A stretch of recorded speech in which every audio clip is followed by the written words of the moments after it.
Газпромбанк – одна із найбільших фінансових установ в Росії. Саме на його рахунки надходить сплата від європейських країн за російський газ та нафту. І саме цей банк поки що уникнув масштабних західних санкцій. Газпромбанк дает капусту на любые цели. При цьому наше журналістське розслідування встановило, через цей банк російські військові продовжують отримувати не лише зарплату, «Газпром». ЗП пришло. але й так звані бойові виплати, И боевые, и оклады пришли. грошову винагороду за вторгнення в Україну. Еще Владимир Олегович Заику. По поводу выплаты боевых... Ищите, он на войне, на Украине. Детальніше про це вже за мить. Мене звати Георгій Шабаєв, і ви дивитесь «Схеми» – проєкт журналістських розслідувань «Радіо Свобода».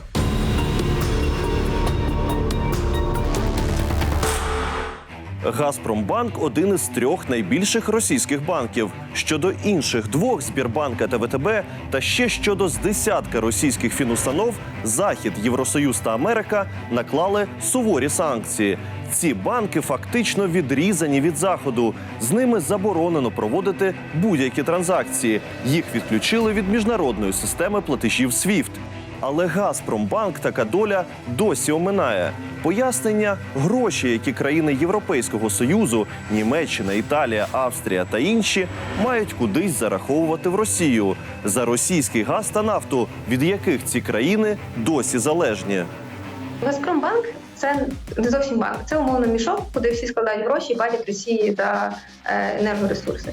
Така торгівля – предмет численних дискусій про роль Заходу у фінансуванні війни Росії в Україні. Ось як цю проблематику гостро змалював, наприклад, Арнольд Шварценеггер.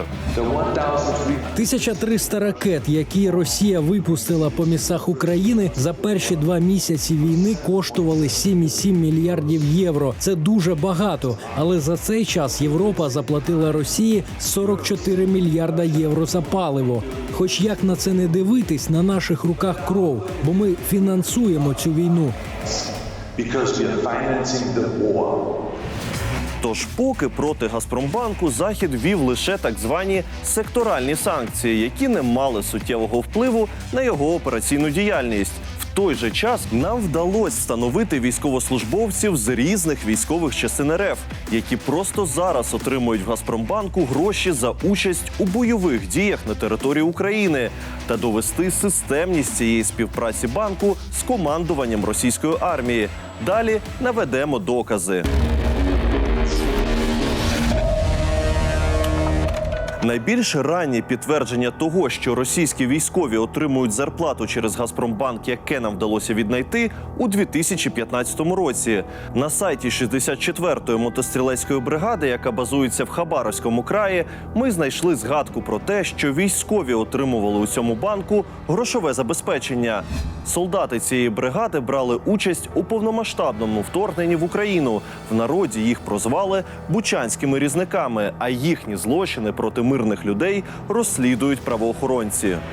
А це вже знахідки 2016 року. «Газпромбанк» у своєму звіті повідомляв про випуск банківської картки з логотипом «Армія Росії». Йдемо далі. У 2017-му на інтернет-форумі матерів військовослужбовців 27-ї окремої мотострілецької бригади одна з жінок скаржилася на складнощі з грошовими переказами з картки «Газпромбанку». А це інформація розміщена на сайті Військової академії протиповітряної оборони Міністерства оборони РФ. «Газпромбанк» у числі банків, де курсанти академії можуть отримувати грошове забезпечення. На системність співпраці одного з найбільших російських банків з Міноборони РФ вказує і ось ця стаття, датована 2020 роком, про видачу зарплатної картки «Газпромбанку» військовослужбовцям з покроковою інструкцією щодо її отримання. У 2021 році «Газпромбанк» також інформував про можливість виплати зарплати російським солдатам. Можливо, із повномасштабним вторгненням в Україну російське військове командування припинило виплати зарплат військовим через «Газпромбанк», обираючи для цього інші фінансові установи. Наприклад, щоб не провокувати посилення західних санкцій щодо цього банку, не ставити в незручне становище країни, які саме сюди спрямовують кошти за російські енергоресурси. Нічого подібного. Нам вдалося віднайти дані, які підтверджують, російські армійці зараз отримують через цей банк не лише зарплату, але й так звані бойові, додаткові виплати за участь у широкомасштабному вторгненні в Україну, яке почалося 24 лютого і триває досі. В російській соцмережі ВКонтакті ми знайшли спільноту для військовослужбовців РФ під назвою «Начфінінфо».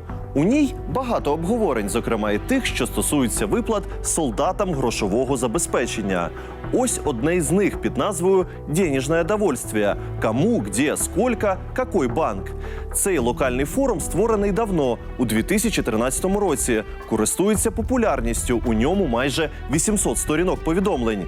Дописувачі форуму, а це переважно дружини військовослужбовців, обмінюються короткими повідомленнями про те, чи нарахували на картки їхніх чоловіків оклади та бойові виплати, зазначаючи назви банків – Сбербанк, ВТБ, Промсвязьбанк.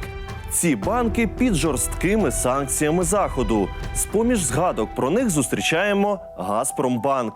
Зокрема, у червні цього року жінки скаржилися на затримки із виплатами у ньому. ЦВО «Газпромбанк» было? Газпром пока тихо. ЮВО. «Газпромбанк» так и пусто? Тишина. Абревіатура ЮВО – це російською Южний воєнний округ, військово-адміністративна одиниця Збройних сил РФ, яка дислокується в Ростові-на-Дону. Звідси ведеться наступ на південний схід України. Зрештою, бачимо з повідомлень, що зарплати військовим усе ж приходять. Пришел оклад. Газпром. Приморье. «Газпром», пришли боевые. Ми проаналізували сторінки цих жінок і встановили їхніх чоловіків-військовослужбовців та підрозділи, в яких вони воюють в Україні.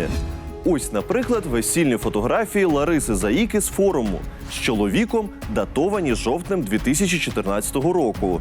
Ось вони разом куштують святковий коровай, а це замок з їхніми іменами – Лариса плюс Вова. Вова – це Володимир Заїка, ось його сторінка ВКонтакті. Там же знаходимо опубліковану ним світлину, датовану 9 червня. Як встановили схеми, чоловік служить у 60-й окремій мотострілецькій бригаді сухопутних військ РФ, яку помічали в районі населеного пункту Попасна Луганської області. Його російські військові захопили на початку травня, зруйнувавши місто вщент. Відомо про численні жертви серед мирного населення, але точні дані наразі важко встановити, бо Попасна в окупації. Ми зателефонували дружині цього військового. Алло, здравствуйте. Еще Владимир Олегович Заику. По поводу выплаты боевых... Ищите, он на войне, на Украине. Ясно. Смотрите, мы сейчас интересуемся вопросом выплаты своевременной боевых и окладов на карточку Газпромбанка. Подскажите, пожалуйста, вовремя ли приходят боевые оклады на карту Газпромбанка? Понятия не имею. Все, до свидания. Хоча ще 15 червня Лариса Заїка писала, що оклад прийшов. В обговоренні у спільноті ми також звернули увагу на коментар іншої жінки – Ольги Потапенко. Вона не тільки ділиться інформацією про нарахування грошового забезпечення, але й дискутує про його розмір. Мужья в первую очередь и интересуются, сколько заплатили. Все-таки они там не в носу ковыряются, а достойно несут свою службу. Как минимум за свой риск они хотят достойную оплату получать. Зрештою, на запитання одного із користувачів ВКонтакті щодо нарахування бойових за участь у так званій спецоперації підтверджує. И боевые, и оклады пришли. Приморский край, «Газпром». У соцмережах нам вдалося знайти її фотографію з чоловіком. Його звати Максим Потапенко. Сам Максим Потапенко подробиці про себе намагається не розкривати. ВКонтакті він підписаний як Макс Гоуст, в перекладі з англійської «Привид». А на фото профіля літера «З», яку російські війська використовують для маркування своєї техніки. Попри його спробу замаскуватись, нам вдалося з'ясувати, що він – військовослужбовець 8-ї зенітної ракетної бригади, яка дислокується у місті Уссурійськ Приморського краю. Про її участь у війні проти України у своєму блозі писав координатор групи «Інформаційний спротив», полковник Збройних сил України Костянтин Машовець. Ще одна жінка російського військового Альбіна Абаєва також поділилася таким повідомленням. «Газпром». ЗП пришло. У родичів Абаєвої ми знайшли її спільне фото з чоловіком біля пологового, на дитячому майданчику та з застілля. Чоловіка Альбіни звати Вадим Абаєв. Його сторінка ВКонтакті видалена, але в однокласниках він вказує, що служить у 6-й окремій танковій бригаді. Самого Абаєва ми також знайшли у списках військових цієї бригади, опублікованих українською розвідкою цьогоріч у березні. У російських медіа та соцмережах повідомляли, що ця бригада була розформована, але основні її частини увійшли до 47-ї танкової дивізії, яка теж має спільну фінансову історію із Газпромбанком. За даними української розвідки, коли для потреб цієї дивізії закупляли військову техніку, то платежі здійснювали через 2 банки, одним із яких був Газпромбанк. Влада ЄС та США офіційно ці дані української розвідки не коментувала. У телефонній розмові дружина Абаєва також підтвердила те, про що писала на форумі. Гроші надійшли. Я не знаю, сколько должно быть боевые, у нас же не уведомляется. Часть получили боевые, и окладную часть тоже какую-то получили. Цікаво, що після цієї розмови Абаєва змінила прізвище і стала Любімовою. Людмила Решетнікова – ще одна жінка, яка на форумі відрапортувала про отримання бойових. «Газпром». Пришли боевые. ЗВО. Що означає «Западний воєнний округ». Судячи зі світлин облікового запису, Людмила щиро підтримує війну Росії проти України. І на своїй сторінці вона засвідчує, що перебуває у шлюбі з Олександром Решетніковим. Він – кадровий російський військовий. Станом на 2020 рік служив у 27-й окремій бригаді радіаційного, хімічного та біологічного захисту. Інформації про її участь у бойових діях в Україні раніше не було в публічному доступі. Хоча, судячи з повідомлень, її чоловік воює і за це отримує гроші. Примітно, що після того, як ми зацікавились темою виплат зарплат військовим в Газпромбанку, модератор видалив близько 14 сторінок обговорень. Згадана Людмила Решетнікова через це обурилась. Создайте сообщество, где будут обсуждать боевые, когда, сколько пришли, а не удалять все. Згодом і це повідомлення Решетнікової було видалено з форуму, а сама вона змінила прізвище ВКонтакті. Тепер вона Людмила Дєєва. А ось і решта підтверджень офіційної співпраці Міноборони РФ з Газпромбанком щодо зарплатних проєктів для військових. Так, у березні цього року військова частина Росгвардії святкувала річницю. Серед запрошених – гості з Газпромбанку. У квітні інша представниця фінустанови за дорученням місцевої депутатки зустрілась з дружинами військовослужбовців Нарафомінської військової частини, які також беруть участь у війні проти України. В тому ж місяці ще одна урочиста подія, цього разу у Смоленській області. Действующий личный состав войсковой части, ее командира и ветеранов поздравили представители правоохранительных органов, представитель «Газпромбанка», с которым сотрудничает воинская часть. Наш запит про коментар щодо співпраці Міноборони РФ у Газпромбанку залишили без відповіді.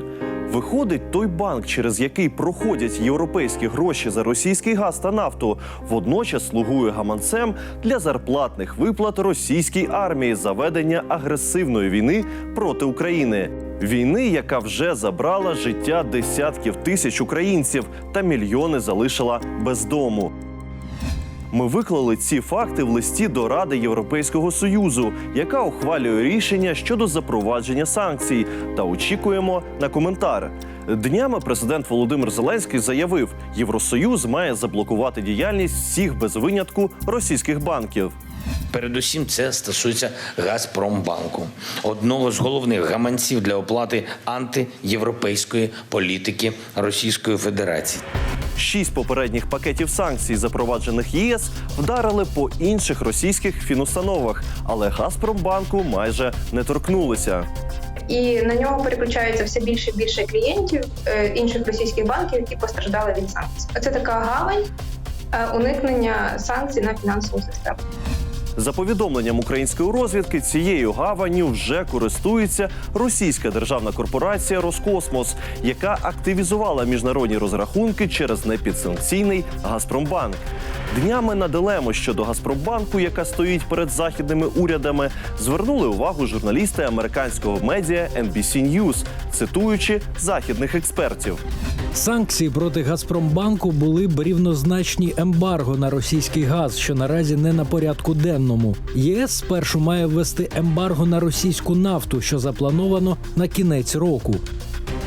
Що ж до позиції уряду США, то представник американського Мінфіну у коментарі NBC News розповів, що адміністрація Байдена поки не ухвалювала рішення про повні блокуючі санкції, але там відстежують діяльність Газпромбанку, зокрема на предмет можливих порушень інших санкційних обмежень. Нерішучість США експерти пояснюють так.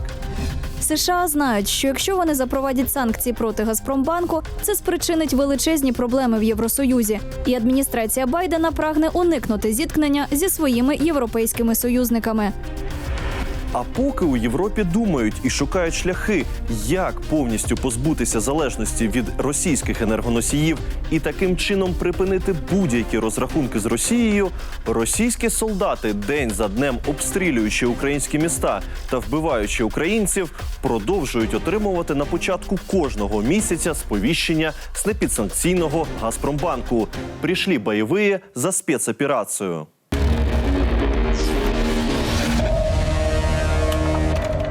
На сьогодні це все. З вами був Георгій Шабаєв і програма журналістських розслідувань «Схеми». Це проєкт Української служби Радіо Свобода. До зустрічі!